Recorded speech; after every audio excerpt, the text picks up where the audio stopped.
Hey everyone, thanks for joining our Midweek podcast. My name is Andrew and I am your host, and we have a full house here today. Joining me, we have Pastor Carrie Schaefer, our care pastor who is preaching on Sunday morning here at West Lawn, as well as Pastor Eric Goldsboro, our GT North campus pastor who is preaching at GT North. And jumping in and joining the conversation with us today, we have Pastor Scott Noggle, our GTSM Student Ministries pastor, over all student ministries, not just West Lawn, but North as well. Guys, thanks for joining and sitting down to dive deeper into Sunday's message. We were in week 3 of our Family Matters series. Just a little note, we did a Family Matters series last summer as well in August. So if there are some topics or subjects that you're looking for in this series that we don't touch on, go to our website and navigate back through the watch page and find Family Matters that we did last year. We did whole series as well as podcasts to go along with. You can always catch up and rewatch and maybe just get little reminders of what we were teaching last year. But for week 3, you guys were teaching on the topic of parenting matters.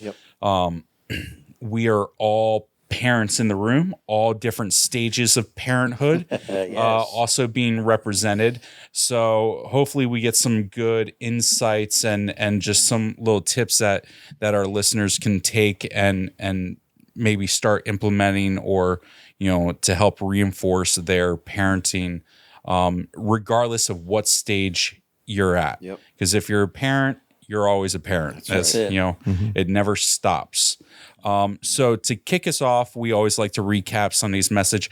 Eric, how about, since most of our listeners probably didn't get to hear your take on the message and the scriptures and the points, why don't you kick us off with the recap, and then Carrie, you can fill in and hit some highlights from your message on Sunday. Yeah, I know both Carrie and I, our main text this past week was the first Psalm, verses 1 through 6, a psalm by David that really sets up the entire book of Psalms. It's a beautiful psalm, and it has tons of advice in there, and that's kind of where we camped with what we both talked about are 3 things that parents should avoid. Now, let me say there's certainly more than 3, but the 3 that we came to the conclusion from is from this psalm here. And after we were done with that, it was 3 things that parents should do, again, coming from that same psalm. And it is interesting, Marlene and I are in a crazy season of life right now, very emotional with raising our children. We have 2 adult kids, both married now. One recently got married a month ago, so we're batting 500 now. 2 out of the 4 married and out of the house, and 3 are actually out of the house. Nate's down at school, started his 2nd year, and Ava is now a senior. So we don't have toddlers, we don't have preteens. We're in this. And it's been very, very interesting for us. And one of the things that the Lord spoke to me preaching this, because every time you preach and write a sermon, you're challenged with your own words.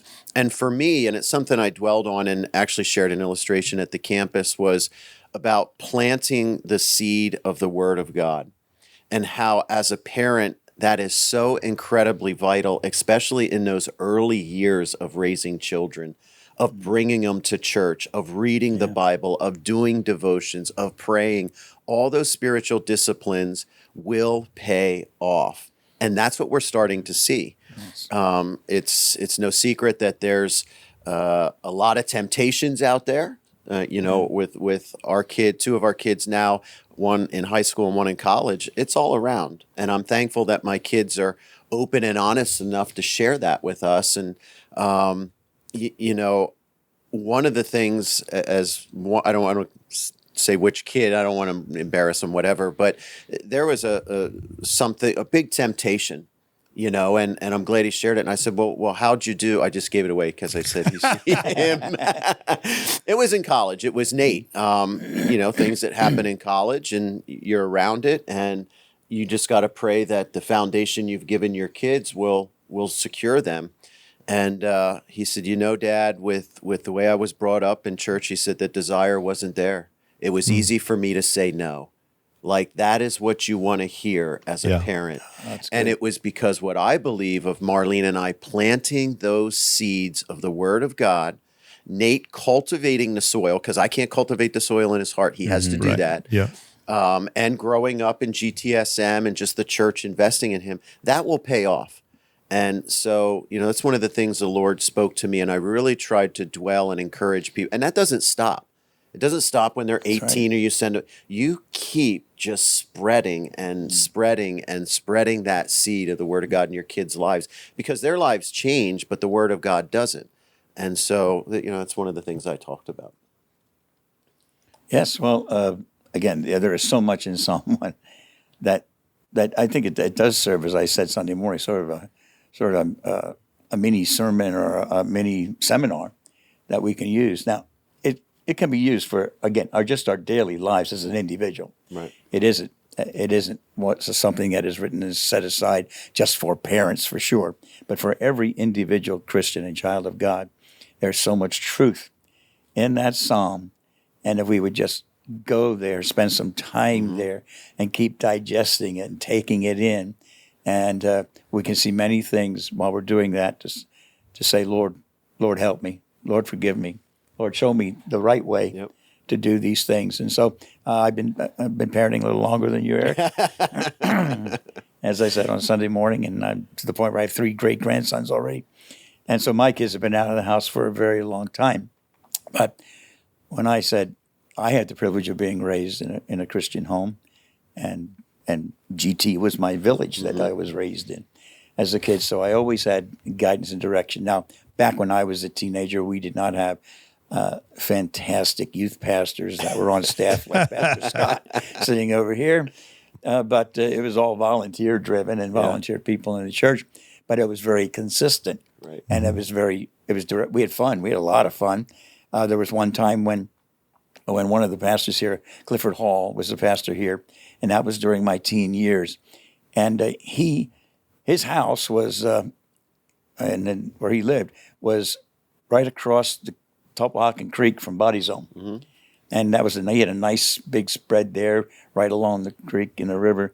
And so in the summer, all of our youth meeting nights were there. Nice. Every Friday night, the youth were out there, and we'd get there at about 6 o'clock, and we'd be playing volleyball and football or swimming if it was really warm in the creek, and doing all kinds of things. And then we'd have our devotion and our Bible time, and it was fun. Yep.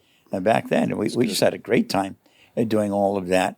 And so church was never a challenge to me. I mean, church was never boring. Church was never anything I ever wanted to avoid, because we always did have a good time. That was fellowship. That was my village, being there. So I had that opportunity in my life.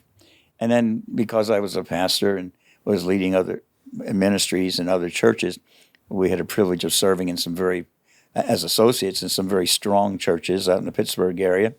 And so my kids were raised that same way. They were always there, and just like the teens and that around here at GT, there's many opportunities for them to come. Yep. And so it becomes their lifestyle. It becomes the normal part of their life. That's right. And my kids had that opportunity. They had great youth pastors that cared for them and loved them. And so it wasn't that the whole burden was on us, but the initial priority, correct, a burden is on the parent.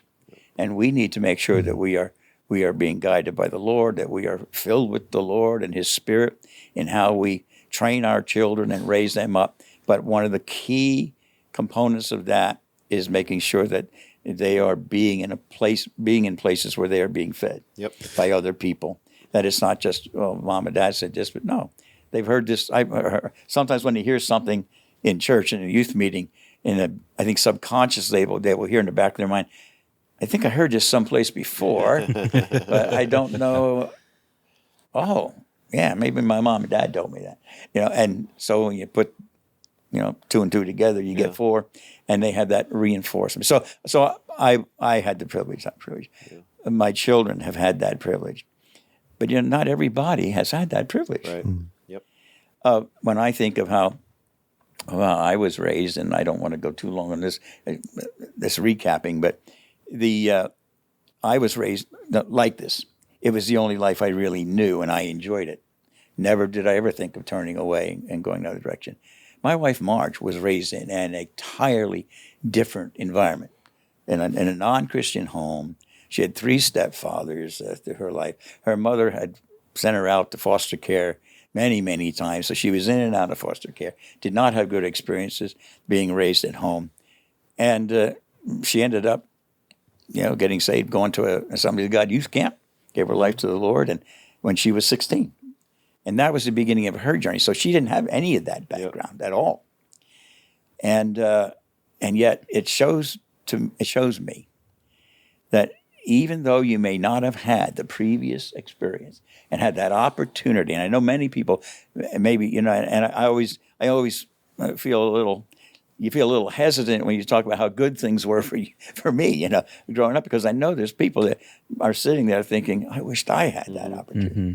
Why didn't I? Why didn't I have that privilege?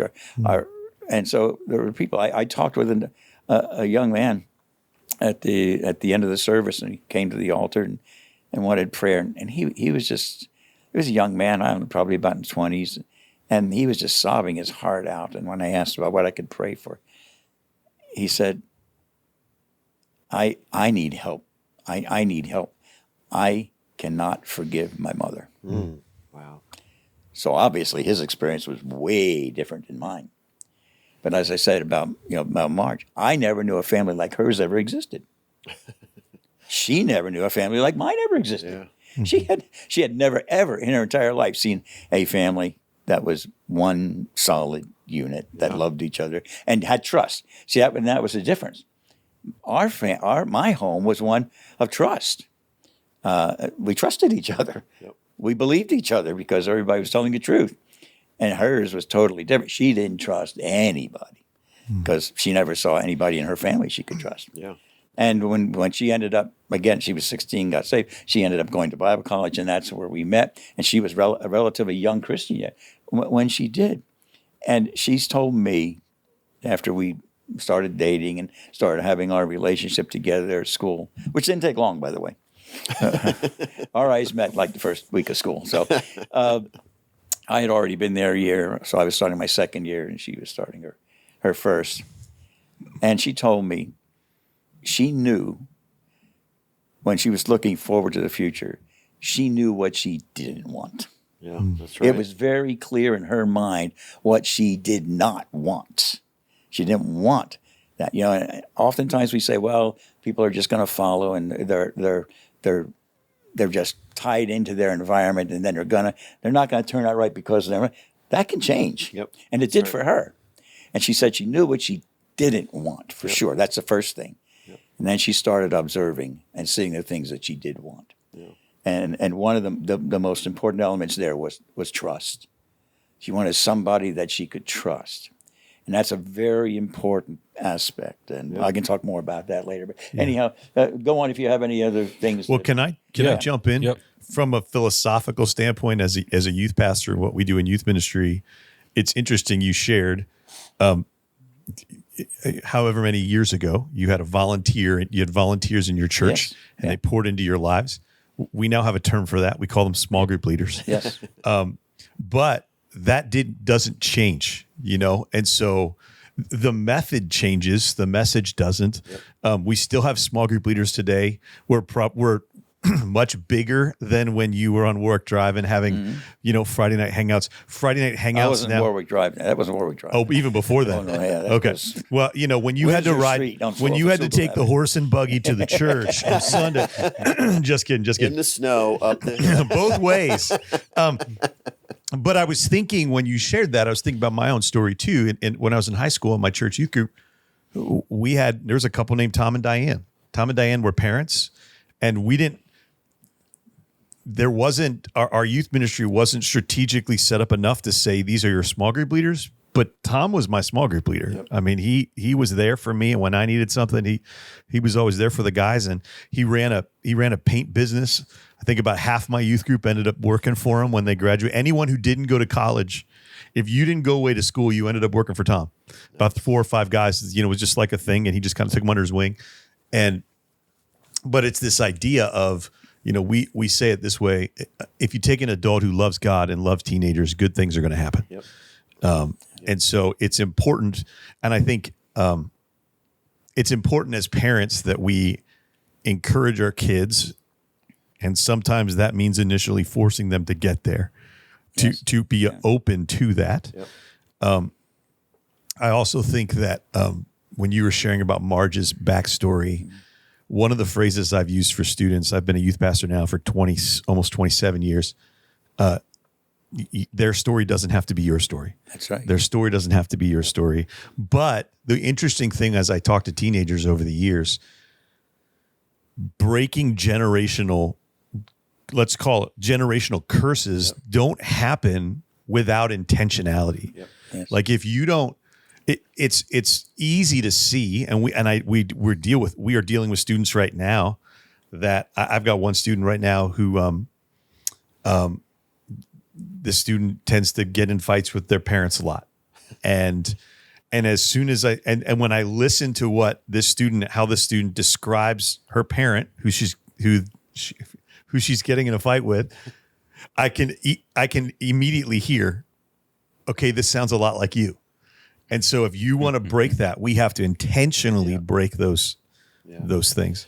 Yes. One of the, I'll always, and I tell people this all the time, for those who don't know, I started my ministry in youth ministry. Mm-hmm. I'll always have a youth pastor's heart.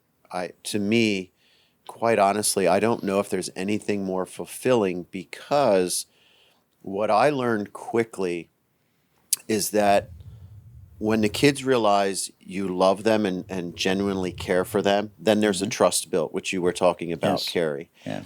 And then I became a parent, and I realized there's some things your kids just won't tell you. Yeah. They just won't. It's okay. But they will tell that youth leader who they trust, who they build a relationship. So now you have this incredible opportunity. You're not their parent, but in a way, you have the opportunity to play a parental role in helping encourage them in the Word of God. And it's just incredible. Mm-hmm. So now if, for those kids who don't have parents that come to church, and they come by themselves, and I believe you have a lot of them, which in itself is kind of heartbreaking, but they're making the move, being intentional, coming to church. Now your youth leaders and your youth pastors have this great opportunity to plant seed and scatter that seed into their lives.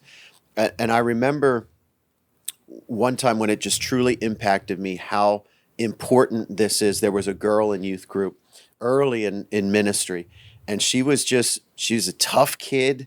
She was a strong-willed kid, good kid, but I thought, man, and senior year comes. She's like, I don't know I don't want to go to college. I'm just not sure. Well, I am sure, because I hate college. I hate school. And she's like, I think I'm going to join the Marines. Now, initially I thought, you're going to be a good Marine. Yeah. I really did, because it fit her. If you can survive. She went and joined the Marines, and she boot camped, did great. Next thing you know, she's in Japan, living in Japan. And then she started to stray from her faith a little bit and get wrapped up in some things she shouldn't and whatever. Then she came back. She did her 2 years in Japan, came back here, and just really a hard life at that point. Some things were taken over. Then she reached out to me, and she said on Facebook, when Facebook started to first come out, she's like, hey, Pastor Eric, I don't know if you remember me. My name's Ray. And I'm like, certainly I remember you. She said, and she just started to open up. And I hadn't talked to her in years and years and years, but because of that relationship that was built and that trust, she reached out. And so here you still have that opportunity to pour into her and invest in her and guide her back on the path she needs. It's a beautiful thing. So I am youth ministry. We are so blessed here at GT with the youth ministry. It's impacted my kids there's just so many times they'd come home and they'd say something they heard, or it's the small group, and the small group leaders here, true investment. Ava's like, hey, there's a pool party. Yep. Who's it with? My small group leader. Go. I don't even have to think twice. Go. I'll drop whatever it takes. Get there. I would be negligent if I didn't mention who one of the key small group leaders was for me when I was in junior high, and I think all you guys in this Bob room Wilson. certainly know him. No, Bob Wilson at that time wasn't serving the Lord. That's he's right. a rebel. Isabel. Yeah, okay. I've heard those stories. No, shout out here to Barry Nicewinder. Oh, wow. Barry Nicewinder and Barry and That's Marilee. awesome. They were just a young couple in the church. Barry grew up in the church. Marilee moved here from Altoona and started nursing school here, and that's how they met. But he was our small group leader for the junior high. So boys. would that nice be guy. would And that be John's? Dad? John's father? Yep. Yeah. I was going to guess grandfather, so I'm glad. Yeah. Thanks for correcting. No, John's father. Yes. Yeah. And Because I'm doing the math of like how old does he have to be? I just loved it then, and I love it now, and appreciate because that was just the thing there too. Yeah. Every Saturday, like we had a thing on Friday night. Well, he worked, but every Saturday, if it in the summertime, he'd just get us boys together. We'd go out some ball field, play ball, and just hang out. That's awesome. And that again, you see somebody solid like that is investing and pouring into your life, and it was an investment, and you really, really appreciate it. So, And to tie bless them. this week's last message into last week's message from Pastor Scott, where one of his really hard hit home points was don't be yoked together with unbelievers in relationship. We had a situation in our house where our daughter was in high school and there was a boy who was showing her interest, but he wasn't following the Lord. And so we were kind of like, this is it. But it was a small group leader who came along, because you can say things, and sometimes that second voice that your kids hear. And sometimes they come home and they say, well, yeah, because of this. And you're thinking, I've been saying that, But I've learned that as on this side, as a youth ministry side, like that's needed. And so, and that's a whole nother world as a PK, a pastor's kid. It's tough, man. Yeah. It's just tough. And I knew when I came on staff here, I want my kids to love church, and I want them to come here on their own, because someday they're going to have to make that choice. Yes. Yeah. Very true. And, again, we just can't have enough shout outs for GT and the staff and volunteers who love on these kids, man. I mean, my kids never were like, I don't want to go to church. Ava already, convention, Dad. She'll text me 10 times a day. Convention. I'm like, We got spots left. I know. You're good. So can you guys just kind of talk about some of the practical steps and the lessons you've learned along the way about, Eric, you mentioned, you can plant the seeds in your kids, but what have been your experiences in trying to help them cultivate their own faith, and getting to the point where as parents, and like Scott and Eric, both of you very recently, and Carrie, you obviously went through it as well, trying to help set your kids up so that when they leave your house, they are producing their own fruit, and some of the experiences that you guys have had, and just kind of share some of those things. yeah. Well, I think honesty and integrity is very important. Your children, again, we've just spent a lot of time talking here about how wonderful it is to have this support system. Yep. But it means nothing if it's not being lived out at home. Yeah, That's right. that's true. It's not that it's going to, we can say, put all that responsibility on the youth leaders and their small group leaders. If those kids that we insist that they come and be a part of this church fellowship, if they're not seeing it lived out by mom and dad at It'll home, be tough for them, that's a tough thing. And so honesty and integrity, always a thing. So, and I have a little illustration here too of, again, so I said Marge wasn't raised with that kind of an atmosphere.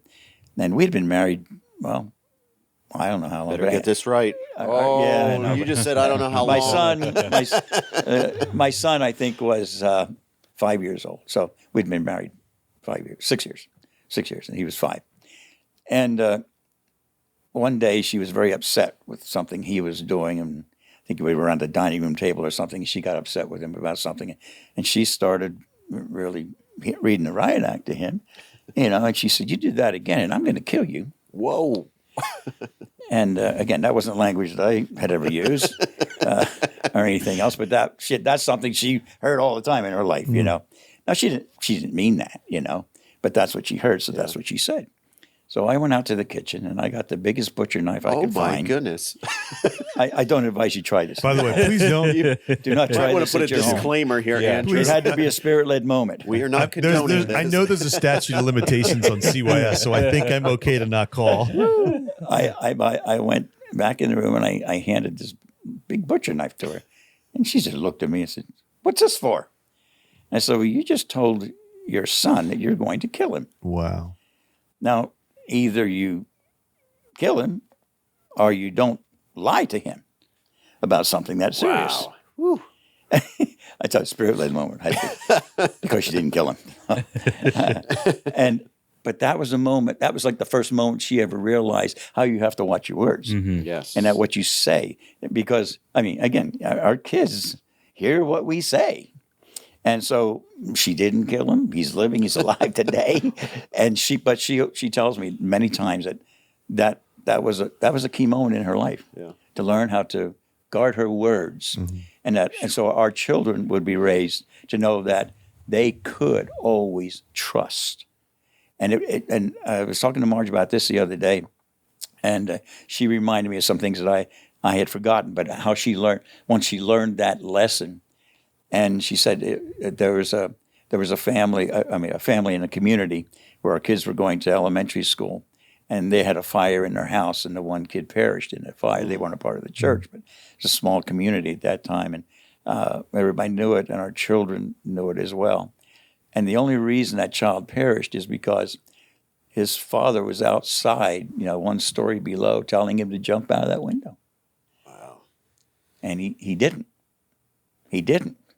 Because he just apparently didn't have enough trust to jump out of that window. And she said, that's when it really hit her too. Yeah. She said, I wanted to always make sure that my kids could trust me, that when I ask them to do something, there's a reason for it, and they can do that. Yeah. So it might spare their life in someday if they trust us. But if they see a duplicity in the home, and they see where your yes isn't yes, your no isn't no, and it's all confusing, they're not going to be able to have that kind of trust. Yeah. Mm-hmm. I think I sort of learned this from a real marvelous theologian when I was just about 4 years old on television. I think his name was Popeye. Remember one of his phrases? I says what I means, and I means what I says. Yeah. So Popeye wasn't all about spinach and mussels. He actually had some philosophy there. And that's important for us. We need to say what we mean and mean what we say. And our kids, that has to be consistent over and over and over again. Proverbs 11:3 says, the integrity of the upright guides them, but the unfaithful are destroyed by their duplicity. Yep. And so, again, parents, every parent's listening to this now, you need to be honest with your kids. Your kids need to be able to trust you because you are always true to your word. Yep. And you might be thinking, well, I don't know about this butcher knife thing. Well, don't worry about the butcher knife. Everybody forget about the butcher knife. Yes, but here's the thing. How many times do you promise your kids something and don't do it? Mm-hmm. You may forget about it. You may genuinely forget that you gave them that promise. That kid doesn't forget. Yeah. and so if you promise them something, you got to come through with it too. The things that they need to know, your yes is yes, and your no is no. Yep. And what's striking while you're talking about it is the word that come into my mind is intentional parenting. Yeah. Mm-hmm. And I think so many times I see parents just assuming it's going to work out. They'll be okay, and they will. But if we want to raise our kids to follow Jesus, it doesn't just happen. It's got to be intentional. Yeah. And so we as parents need to have intentional goals and guidelines. And my kids are now 20 and 18. I'm kind of in the same second tier boat as Eric and Marlene are. But I'm also in a new season. My daughter is in her third year of college, but lives at home so she went locally. And so she's, my son, I dropped him off at the University of Pittsburgh last week. So my daughter, who went to RAC, who has about, 2,000, no, it's probably about 6,000 or 7,000 students in it. But I mean, small school. My son's now at a college campus with 28,000 students 4 hours away. Yep. And so it's, I remember thinking leading up to taking him of like, okay, did I do okay? Is he ready? Is he okay? When we dropped Nate off his freshman year, we sat through I forget what they call it. They said all the parents and orientation. And it's a Catholic college. And the father came up, and he is spirit filled, because I want to tell you what, that's a message right there. But one of the things he last said, because we're just you talk about faith, man. You're dropping your kid off, and that's it. And he said, parents, I want you to be able to trust us. You have planted roots, hopefully, in your child's life for 18 years. We're going to ask one thing. Let them grow wings and fly now. Trust them and trust us. And I was like, man, he's right. Stinky is completely right. It's tough. He's completely right. Like, now we're going to see the kind of fruit our children have. Did we plow the ground? Did we sow the seed? Did we live a life of integrity and character? Did it make a difference? Yeah. You're going to see now. Yeah. And they're not going to be perfect, and they're going to fall on their face at times and all that. But I heard this said one time in a sermon, and this is the kind of parents Marlene and I want to be. So there's really, in my eyes, there's two types of parents. And here they are. Your son or daughter goes out and they have a car accident. They're gonna think one of two things, and this is the kind of parent you are. They're either gonna think, number one, oh my God, mom and dad's gonna kill me. Mm-hmm. Or they're gonna think, oh my God, I need to call my mom and dad. Mm-hmm. I want to be number two. That's really good. I want to be the parent that no matter what happens, whether it's their fault or not, they fall on their face, an accident, I want to be parent two, that they automatically think, oh man, I got to call my mom and dad. That is a good parent right there. Yes. So impactful for me. I think, but don't have an accident, kids, because my insurance is way too expensive right now. Fair. Preach that. Andrew, just get ready. There's some advice for you. Shop your car insurance. We're going to be going and to when your kid horse goes and away buggy to school, by if the they time we don't get take that. their car, you can adjust your car insurance. Are you serious? Yeah. I'm making a call right after this podcast. We got $165 back last week because we were able to basically essentially tell our insurance company his car's sitting in our driveway because he has a car that's just his. Yeah. There you go. Learn something new. Thank you, Scott. Nice for parents. My wife. That's definitely Lisa. I can't claim that. I'm not sure You she were listens ready to the to podcast. just live with it. Not sure she listens to the podcast, but honey, I won't take that. I know. She'll be in here next week saying, let me tell you. I want to talk about for us as believers, how do we change those things that we learned? We have a lot of people who are coming in church for the first time and they're experiencing church for the first time, and they're finding Jesus and looking and change their life. But Carrie, you said Marge had been saved for a few years at that point, but there's still those things that like we've learned, we've seen, we've experienced. So how do we as believers walk through breaking some of those old chains that still hold on to us and move into a new life where we are authentically living out and being a positive influence in the lives of our kids to hopefully see further change in their lives than what we had. For me, I grew up a little bit more like Marge, not foster care and all that, but there was no Jesus or church in my brother and I's life. My mom raised us for a while as a single mom, very hard life. Had my brother and I when she was very, very young. So just my mom carries a lot. She's saved now and loves Jesus, but it was tough for her.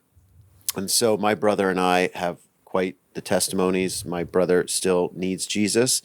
But I grew up on, made some bad decisions and all that. And I remember thinking, it's embarrassing for me to tell my kids that. How much do I want to share with my kids that about my past life before I knew Jesus? But I was quickly convicted of like, well, you have to tell them who's the hero, and that's me, Jesus.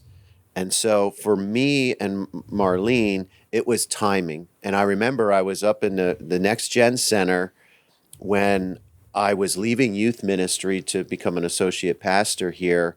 And just, man, probably one of the hardest messages I ever wrote ever, knowing you have to say goodbye and whatever. And I was just kind of sharing my testimony, the call of being a youth pastor and all of that. And I remember Nate sitting in the back of the room, and I'm thinking, this is the first time he's going to hear some things about his dad that he ain't ever heard before.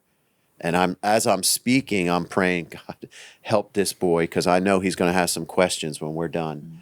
And Marlene was back there, and I just, timing is important. You certainly got to be careful when you tell your kids, but complete honesty for me was very, very important. And it always, when I shared those stories, there was never any glorification, never anything. It was, these are some really bad choices your dad made. I didn't know Jesus. I never walked into a church, but let me tell you how Jesus changed my life and those desires and healed me of my past and gave me a new promise for tomorrow. So it was tough, but so for me, timing is important. And I think if you're a new Christian or just coming into the Christian faith and wanting to turn to the Bible and find out what the Bible has to say, that can help you in your home. Yep. And if it doesn't take long to realize too that you need to make some changes about things. Yep. And I think that you, as parents, you need to seek out mentors. Yep. You need to go to mentors Absolutely. too. People that have experienced it, and just sit down. I know there's a lot of people I'd be glad just sit down and just talk with you, just converse. And I'll tell you, with that, I became, I know this is part of our society. I became an instant dad when Marlene and I married. It was our second marriages. I didn't have children in my first marriage. And so now I get married and I'm an instant dad to a 5 and 7. I don't know what I'm doing. I love Jesus. She loves Jesus. We're all excited. We got happy. We're going to spend our life together. But I'm a dad. I am a dad now. Yeah. How do I do this? And that's exactly what I did, Carrie. Yeah. I'm like, I need to find somebody who's done this or is doing it well, because I don't know what I'm doing here. Yeah. I think too, there's salvation and then there's sanctification. Yep. Salvation is the moment you accept Jesus in your life, and sanctification is when you're working that decision out.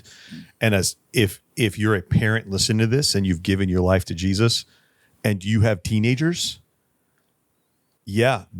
those teenagers haven't made the same decision you did. Yep. Yes. And they have to come to their own choice. That's right. And also realize that changing of your house is going to be a process. And just be open about it and have conversations and live with, like Carrie was saying, live with integrity. Yeah. And Eric was saying, be honest and open. Like, hey, I'm different guys, now. Kids, I'm different now. We don't do this One anymore. term I use is lifestyle evangelist. I mean, lifestyle evangelism. It's the greatest way you're going to speak Jesus into somebody is how you live.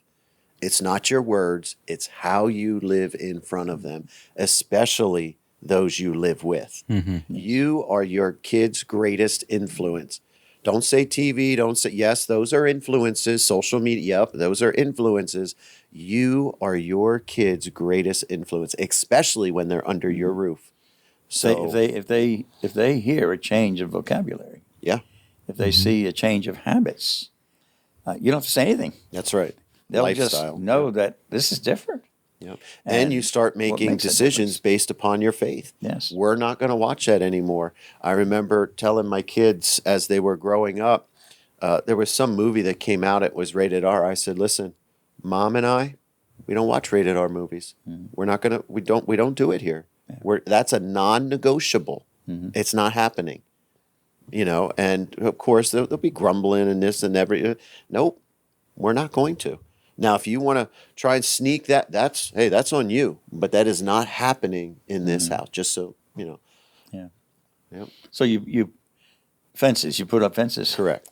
New fences. Yeah. I know a lot. Again, raising our children when they're really young, we put fences up to keep them keep them in, keep them safe. But later in life, we need to keep fences up to keep the bad from getting in. Yeah, that's good. The things that can hurt them and harm them. Yeah. And so, again, ask the Lord, where do I need to put some fences up? And I've been corrected by the Holy Spirit many times, and Marlene and I talk about this. You teach and train your kids. You do what you can do, but let us never forget that no one can speak louder or influence greater than the Holy Spirit that lives in their life. And sometimes you just got to let him do his work, because it's the same. My kids, unfortunately, have a lot of bad traits for me, and one of them is a stubbornness and don't like to be told what to do. Mm-hmm. And, you teach them and train them, but let me tell you something. The holy prayer is the greatest thing you can do for your kids, because they don't stand a chance. Don't stop praying for your kids. 10, 20, 30, 40. You pray for your kids, man. That's good. You talked about fences, and the first thought that came to my mind was that the generation that's alive now, our kids, if you have children, which is called Gen Z is now, and those are kids who've been actually, Gen Z is between 1995 and 2012, and Gen Alpha is 2013 through kids born in 2025. Alpha, and so, Alpha is the new one, and then Beta will be after that. Oh, but what's the thing is about Gen Z, which is essentially any kid right now, my two kids included, they're the first generation to grow up with screens everywhere all the time. Yep. And so, talking about fences and parenting, you would never hand your kid your keys to a car without training them how to drive it. But we give kids a phone, and we don't teach them how to use it or put up any guardrails around it, or just be like, "Hey, it's okay." Or we relegate and hand off that task to the education system. Yeah. Think, oh yeah, well, their friends will teach them how to use this piece of technology, They and certainly will. Yeah, and so it's important for us to. And here's the hard thing, because now you're talking about, you get saved, you have teenagers, you're trying, and now you're trying to backtrack some things in order to help them, and that's a big conversation. And so, I guess I'm just saying that fences. The first thought I had was technology. Yeah. In protecting our kids and what they can and use and whatever. And Andrew, in last week's podcast, didn't Pastor Scott and Marissa talk a little bit about that? And I think didn't Pastor Scott at one time mention something about some device or something you can do to their phones? Yeah. Well, we were talking about just purity and maintaining purity and sexual purity, and obviously a phone, you're walking around with a computer in your pocket, and for people who struggle with sexual purity in regards to pornography, and that there are apps and things like that like having accountability with others. But I mean, there are definitely, not definitely, well, I would assume that there are apps that if you're giving your kids a phone, like you can see. Yeah, the content can be G, PG. You can choose it. You can hit no mature. And you would get an alert if they. You can set it up. You can't set it the way. I guess what I would say, if you listen to this podcast, you have questions about it, why don't you reach out to our youth department, GTSM. Our email address is gtsm@gtaog.org. To be honest with you, we can spend an entire podcast and still just scratch the surface of. But those are fences. Yeah, absolutely. Yes. And I think it's important that you set them up. Even down to, I saw an interview last week with a tech guy, a tech person who's basically saying, yeah, my children will only have this. And it was a phone that can only make phone calls to him. And it was like because they have devices out if you need to give your kids phones. I'll say this just for what it's worth as a parenting thing.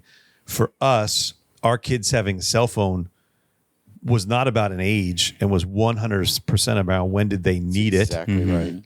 And just if you're listening in today's society, again, my son just graduated from high school. That 100% revolved around when did they start playing sports that I was not at every practice. When my kids hit middle school is when I was no longer allowed to sit at their practice every week, which that's good and bad because there's a sadness of like, oh, I don't get to watch it, but then there's like, great, I don't have to go every single day. But then they started writing of a week. Right. Yes, I got hours back. But then there was also like, okay, now they're getting on this bus driving to wherever and coming back and so that was for me a phone. And I would say parents, hold your ground with that. Yep. Those were some battles we had, I remember 5th grade. Oh yeah. I'm like, we're not even close to that. I'm getting it from my kindergarten, first grader.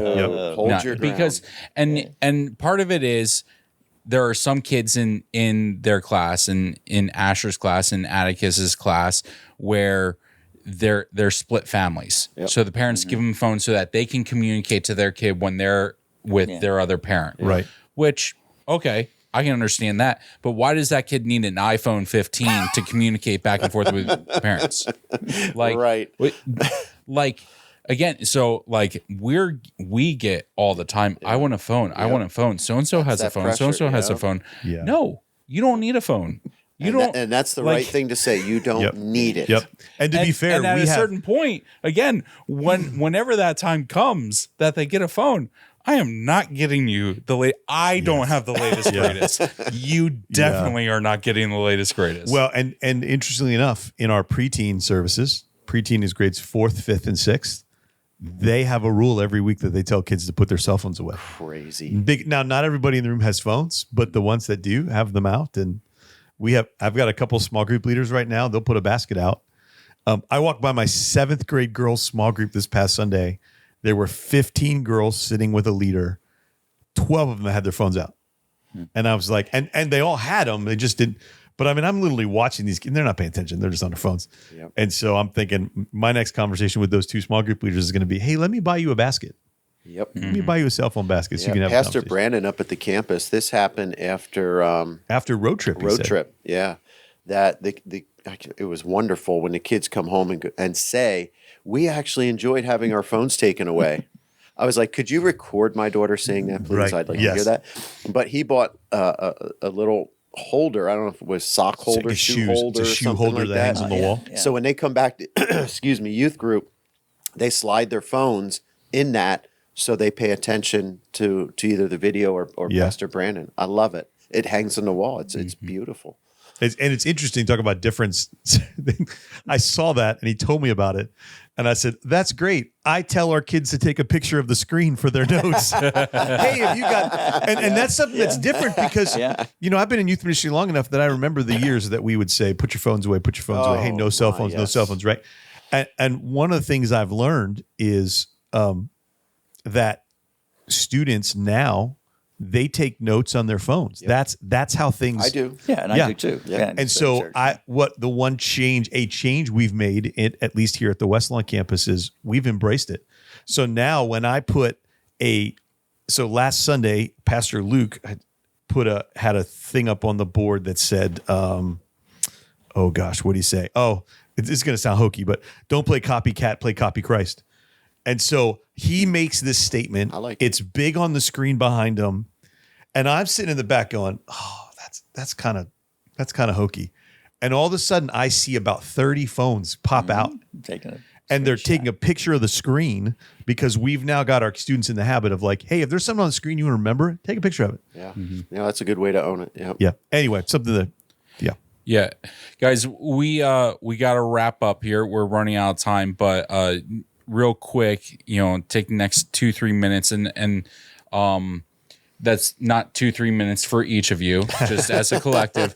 Any final thoughts or anything that you'd like to just kind of reemphasize from today's conversation? For me, it's living out your faith in front of your children, no matter how old they are. Just being genuine, integrity, character, and leaving no doubt whether Christ is truly the head of your household. Yeah, that's good. And back to Psalm 1, blessed is the one who does not walk in step with the wicked, but whose delight is in the law of the Lord, who meditates on his law day and night. Verse 3, that person is like a tree planted by streams of water. And so the idea there is it's planted because the roots grow down. It's how, if a tree is next to a body of water, the root system has to be dug deep or it'll get washed away. Correct. Yep. That's good. I just would say, maybe you might be wondering, if you're a new Christian and family, this is all sort of new to you. How do you pray? You might be wondering, what can I pray? How can I pray for my family? And the thought came to me earlier. I was asking the Lord that way, what can I maybe share about this? And no detail needed, but how about praying the Lord's Prayer? Amen. Pray through the Lord's Prayer and think about your family as you're praying through that. And if you don't know where it is, it's in Matthew 6, 9 to 13. Matthew 6, 9 to 13. But that prayer, by the way, was given by a very authoritative individual. That's Jesus, who told us how to pray that way. And so I accept his advice. And if you do it, though, because a lot of times people have learned that, they do it in schooling. Mm-hmm. We used to do it in the school every day. So I don't know how many people really even know and can read, just quote the Lord's Prayer anymore. But go there, and think of your family in every single step there. And let the Lord be the king and the ruler in your home. Let him be the one that will provide. Say, Lord, provide that we have food, that we have everything that we need, and keep us from sin. That's right. Keep us from temptation, Lord. And pray over your family with the Lord's Prayer. Absolutely. At one time, think about that. I think it's a good suggestion. Amen. I'm going to take my advice. Great stuff, guys. Great stuff. Well, if you missed Sunday's message, you can always go back and catch up and watch them on our website at gtchurch.online or on our YouTube channel, or listen to the sermons in podcast form wherever podcasts are available. And like I said at the beginning of today's episode, we did a Family Matters series last year, again, with 5 weeks long, 5 different topics, all with podcasts to go alongside with it. So if you missed it last year or you want a refresher, you can find that on our website at gtchurch.online on the watch page. Just got to scroll down a little to the past series. If you enjoy listening to the podcast and you find these conversations where we dive deeper in Sunday's message to be valuable and helpful for you, make sure you're sharing it. Share it with your life groups, your family, your friends, your serve groups. If there's benefit to you, there's probably going to be benefit to those who you know. Eric, do you want to promo how we're closing out the series? I know Scott's preaching and streaming. Do you know where he's going? You know what? I don't. We didn't talk today, so I don't. It's just going to be a surprise. Well, there it is. It'll be a mystery surprise. It will be. It's on prayer. Yeah, on prayer. Yeah. Okay, yeah. We'll be wrapping up the Family Matters series next week. Scott's preaching, and we're streaming to North as well, right? Yes. Yeah. All right. Well, until then, I hope that today's conversation has had an impact on your life as we all continue to grow together in Christ. Take care, and God bless.